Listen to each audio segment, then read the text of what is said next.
Hello, welcome back to week 12. This is part 2 of streams and floods. So let's dive in here.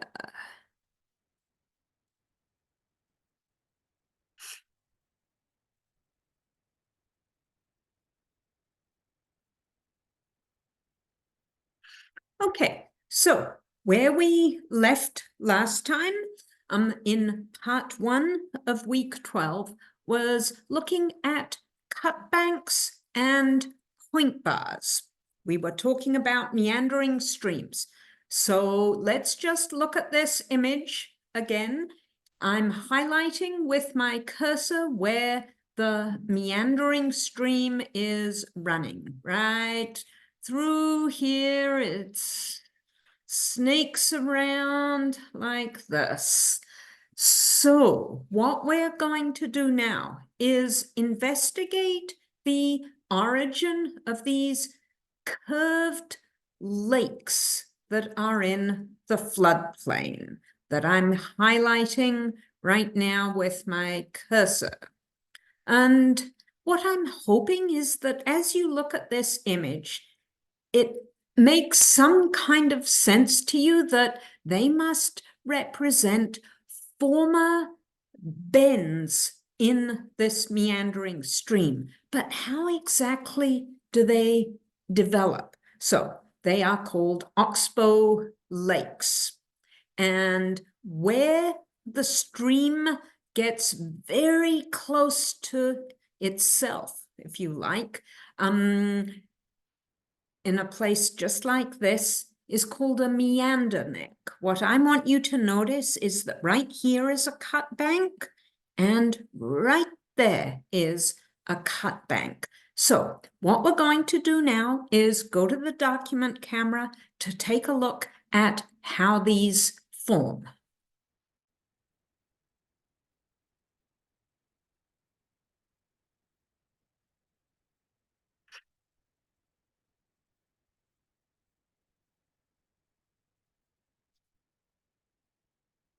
Okay, so what we're going to start with is a somewhat idealized scenario, but it will work. We have a stream and water is flowing from the top of the page up here to the bottom of the page down here. And let's just take a moment to look at where that fastest moving water is. So it will be coming in like this. And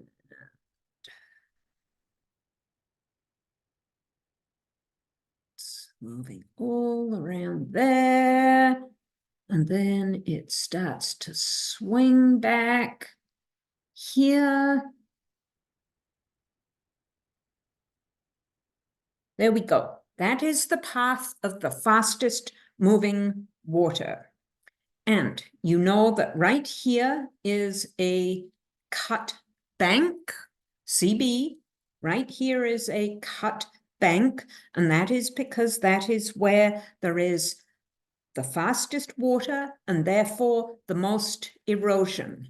Over in here, there will be a whole load of erosion as well.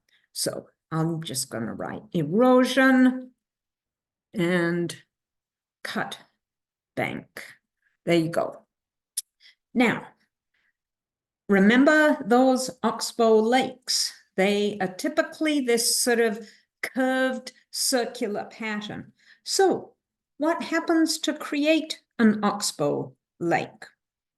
Well, what happens over time is that there will be more and more erosion right in here, and more erosion right in here. And eventually, the stream will cut through what was previously called the meander neck. So this is where you could go back and look at the previous image in the slides if you want, and just identify the meander neck. Now, what is the ultimate outcome here? I'm just looking for my other colored pen, which I don't seem to have with me. So we'll just have to go with this. What happens is the stream ends up occupying this area, and then eventually there is a lake that fills up this entire area. Now, the actual process of the Oxbow Lake, I'm going to label that now, Oxbow Lake, becoming an isolated lake takes many, many years, tens to more than tens of years. Usually right in here will start out being just slack water. It'll gradually get kind of marshy, and eventually it'll fill in with some sediment. That's usually sediment deposited during a flood event. Ultimately, these Oxbow lakes will also fill in with sediment and become kind of marshy, swampy areas. So that is meander necks and Oxbow lakes. Now, one thing I also want to mention, and here I'm just going to draw a random meandering stream. Now we're not focusing quite as much on the development of Oxbow lakes, but just what happens at these meander bends, these cut banks. We have continual erosion, so the location of these meander loops will change over time. So I'm just going to draw a couple of lines here, a couple of lines there, and that what I'm trying to capture is how the position of these loops changes over time. So I think that will do. So we have our initial stream, and then at time A, we might be in here, and then in here, in here. So A, and then if time continues, we get to position B, B, B, and B. So the location of this meandering stream channel will continuously change.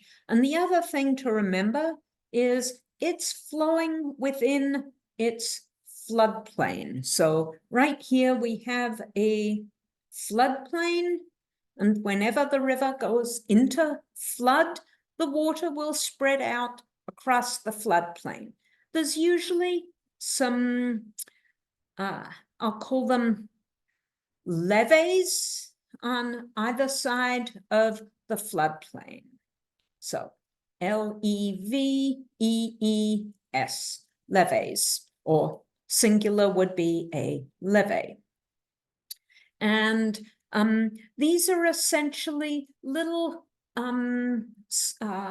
areas of just slightly higher land that's slightly above the floodplain.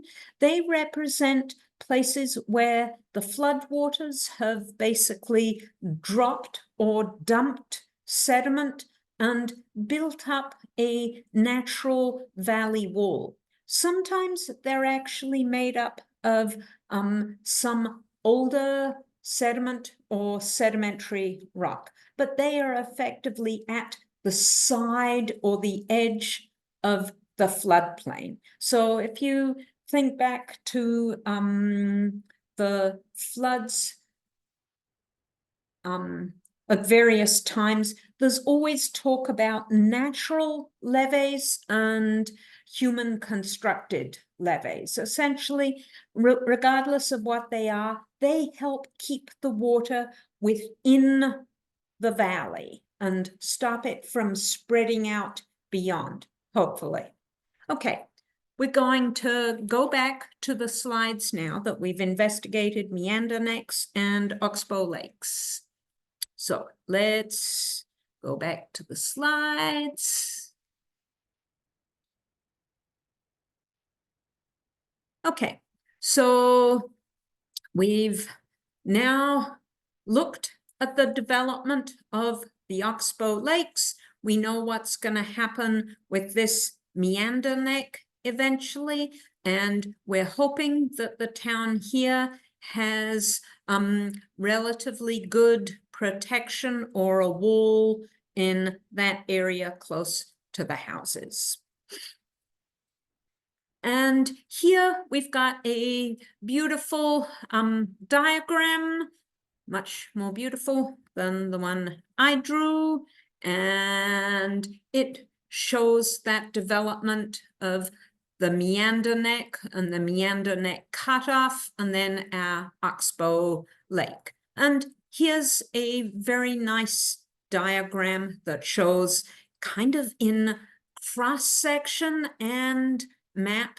It's a perspective view, and it's trying to capture this downstream migration of meanders that I was talking about, as well as oxbow lakes. And what this also has here is it identifies features like meander scars. Those are places out in the landscape where you can see there once was some kind of meander loop, but it isn't close to the river or stream right now. A few other features here, sometimes because of the levees that the stream develops, there'll be some kind of tributary like this one here that isn't actually able to access the main stream. And that will be because of these natural levees here that are built up. So I should go back and mention that earlier I was talking about levees on the far side of each floodplain. There will also be natural levees right next to the stream. So here, this stream that is a tributary to the main one isn't able to reach it because of these slightly higher areas of sand and or gravel. It ends up being called a Yazoo tributary. And you see that on many online diagrams. So we've now looked through the main features associated with meandering streams: floodplains, meander belts. Meander belt is effectively the width of the area within which a stream meanders. The natural levees, right here, the piles of sand and gravel that end up being deposited during a flood phase right next to the stream. We see meander scars, and if you've flown anywhere, particularly across the Mississippi or the Minnesota River Valley, you will likely have seen meander scars from the air. Oxbow lakes, cut banks, and point bars. You are now experts in this. Okay, so our next big consideration is what's called stream flow. So this is about how much water is moving in the stream per unit time. So it involves the volume of water over time. It gets called stream flow or discharge. So discharge is the volume of water that passes through a defined point, or I should really have written cross-section per unit time. Okay, let's unpack that a bit. So discharge can be measured either using the metric system or not the metric system. So for the metric system, I actually made an error here. This should be meters cubed slash S, meaning meters cubed per second. This gets lovingly referred to as QMEX. The alternative is CFS, which stands for cubic feet per second. So regardless of which system we use, we're measuring a volume per second. So let's dive in. How do we go about actually doing this? So again, it's called stream flow or discharge. So look over on the left-hand side here. Discharge is calculated by multiplying the cross-sectional area. So that'll be calculated either as meters squared or feet squared of a stream channel by the velocity of the water. So metric system, meters per second or feet per second. So ultimately, the number that we get, because we're multiplying meters squared by meters per second, will be meters cubed, or cubic meters, I should say, per second, QMEX, or CFS, that's cubic feet per second. So that's our cross-sectional area, the feet squared multiplied by feet per second. So it's effectively, this is CFS. So let's just take a look at this cross-section. There are all sorts of rules about exactly how one goes about dividing up the stream into these sections to get the average depth. We're not going to agonize over that. We're just going to say, look, we're using the average depth and the width at whatever site we're measuring it at. So what is the discharge? If the average depth is 2 meters and the width is 5 meters and the velocity is 4 meters per second. So take a moment, pause the video, calculate the discharge. Remember, the formula is up here and we're going metric.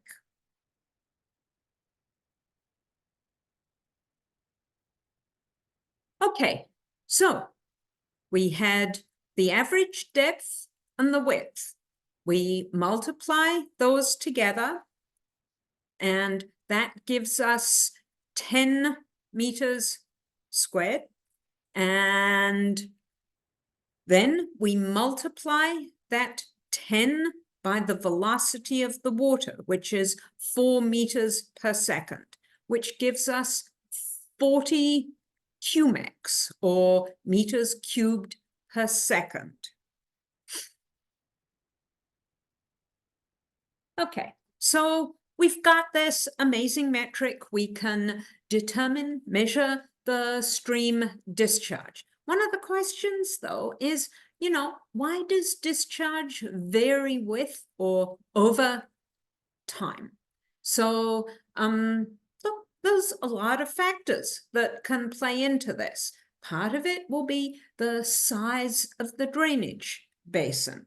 and that's because you can have areas where there's a lot of rain and other areas where there isn't much rain. So it will depend on the drainage basin size, and that directly ties into the amount of precipitation. It also depends on the earth materials, and that's because some earth materials hold water more than others. Other factors can include the type of vegetation. There may be vegetation that has been cut down. There may be crops that have been plowed under. All these aspects of the land cover can have a huge impact on stream discharge. Now, we've established, yes, it varies, and there's all these factors controlling the variation. But what's important now is that if the discharge is too great for a channel to carry, the banks are overtopped and flooding occurs. So the definition of a flood is basically when the stream channel can no longer contain the water that is moving in it, and that water overtops the banks, creating a flood. So, as I've mentioned, a flood is when a stream overtops its banks. There is a great video of the draining of Lake Delton, which I believe is one of these ones linked down here. These also include some other flood-related videos, and there are some that could potentially be disturbing in here because they do involve cars being carried away. So now we're thinking about floods, and what we want to think about is how do we predict floods? What do we do to warn the poor people who live in this house that they need to evacuate? So that's our next task. Now, first of all, how do we gather data for stream management and flood prediction? So all across the nation, throughout Minnesota, every state, there are a whole bunch of different stream gauges. And these are installments, and they're typically installed near bridges. And that's because that provides a really good location that's pretty accessible for installing the instrumentation. So the images that I've got my cursor on now and the one over at the right are more modern installations. The ones in the center bottom and on the left are I'll call them legacy installations. But what I want you to notice is most of these are now automated. They have solar panels, and basically they measure the level of the water and the velocity of the water. And people go out and check these on a relatively routine schedule. They take note of changes. They note the bed or substrate material. But this information gets fed directly into the USGS stream network. And it all happens automatically now. So we know what a flood is when the discharge of a river is so great that the water rises and overtops the natural or artificial banks. So there's two terms that you've probably heard. First of all, flood stage. This is when the overtopping of the banks or levees by water occurs. And the actual metric or number that gets attached to flood stage varies, because sometimes people use meters or feet above sea level. Other times they use other measurements. You always have to look carefully to understand how that number gets given. Another term you will have probably heard is flood crest, and that refers to the highest level above flood stage that a river reaches during a flood. So during a flood, one of the concerns is, has it crested or not? And this is something that can be predicted if one has an adequate stream gauge network. And something to bear in mind, particularly with rivers, streams that have a that are very long and have large drainage basins, it can take some time for water to move through the system. And when I say some time, I mean it can be several days, and in some cases, it might be closer to a week. And it can be awfully quickly as well. Now, so how do we actually go about measuring and forecasting floods? There are a bunch of ways or steps that we go through.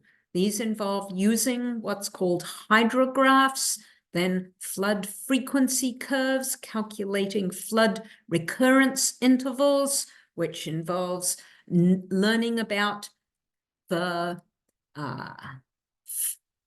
100-year flood and the flood crest, and also flood probability. So what you're looking at here is hydrologists measuring or a stream. These streamers that are set up here are dividing the stream into those sections, and this person is holding a rod and is measuring the depth of the water, and whoever's sitting here has the cushy job of just recording everything down as the other person yells it out.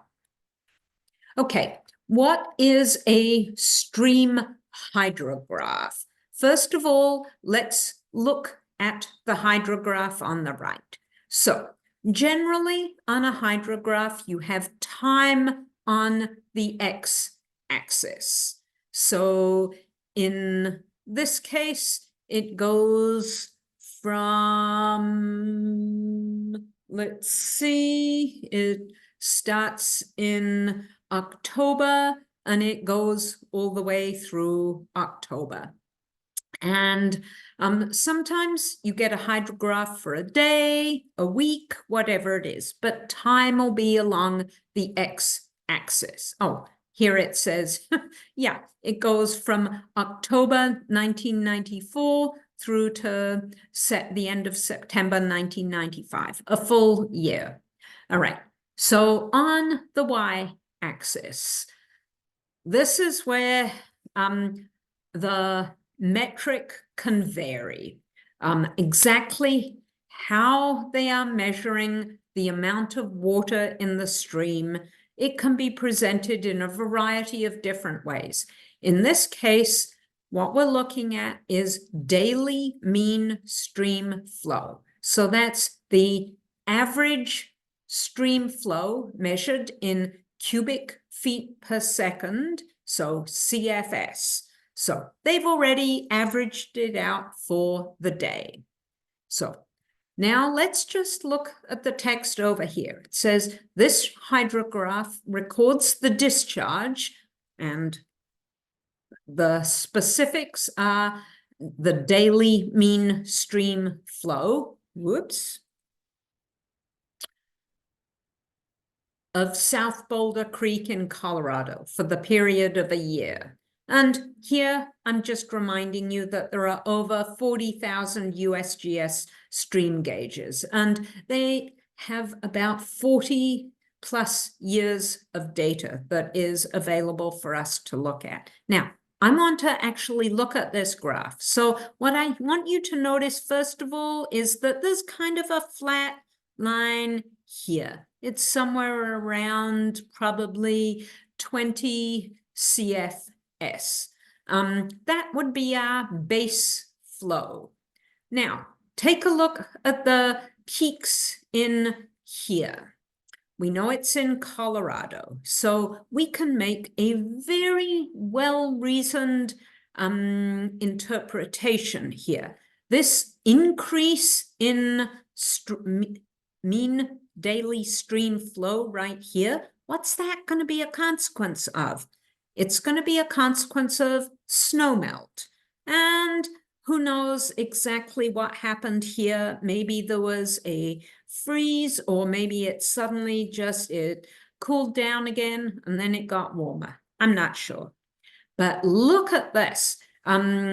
Sometime towards the end of June, look what happens here. This is probably an early summer thunderstorm, a major storm. And look at what happens. It goes all the way up to 750 CFS. And then it just tails off again, down to just above the base flow level. So, what's with this secondary peak and the third peak? That's probably because we're looking here at the impact of tributaries, possibly. I'm just guessing here. I don't know the details of this hydrograph, but that's an example of how you might try going about interpreting or reading it. Okay, so we've looked at a hydrograph. Now, we're not going to get too far into the weeds here, but this graph right here is called a flood frequency curve. So it has, on the x-axis, it has the recurrence interval. And basically what that means is we go through and we do some math with many years of flood data, and we can ultimately identify statistically what the peak discharge on the y-axis associated with a 10-year flood might be. That would be a flood that has a statistical chance of happening every 10 years. And then we can identify one that has a statistical chance of happening every 100 years. And we get to that by looking at many years of data and doing a whole bunch of math. So we can plot the data we've collected and we can draw a best fit line through it. So this dark blue line that you see here is a best fit line. Now, it turns out we don't have data for floods that would be classified as 500-year floods, but this is something that's really important with climate change, where we're starting to see a much flashier, irregular, more intense periods of precipitation. We're much likely to get floods that are, quote unquote, 500-year floods now, but we have no data on them. But we can start planning for those. We know how statistically often they would occur. We read up to the line, we read across, and we know exactly what the peak discharge associated with that 500-year flood would be. And we can start making plans for managing that flood. So just to go back through that, when we forecast and predict floods, there is this plot that is a plot of annual flood discharges and their recurrence intervals. And this is our flood frequency curve. And The reason we can build this is that rivers with many years of annual flood records, so more than 30 years of record, show a systematic relationship between the peak discharge or annual flood level and the recurrence interval. So this allows peak discharge of a flood having a recurrence interval of 100 years to be estimated. Now, why the big deal about 100 years? Well, that's because the 100-year flood's estimated size is the government benchmark for evaluating a river's flooding capability. It is what is also used in planning and insurance, the 100-year flood. Now, a word of caution. We talk about the 100-year flood. And remember, we're talking about statistics. It is absolutely possible, and in fact, it often happens that there will be a 100-year flood in a series of successive years. It does not mean that they only ever happen every 100 years. It's a way of trying to quantify the statistical likelihood of a flood. And as I've mentioned before, this is something we're having to reevaluate now with climate change. So this is the end of part 2. Next, you'll be watching part 3, where we start to investigate groundwater. So thank you very much. I'll see you again shortly.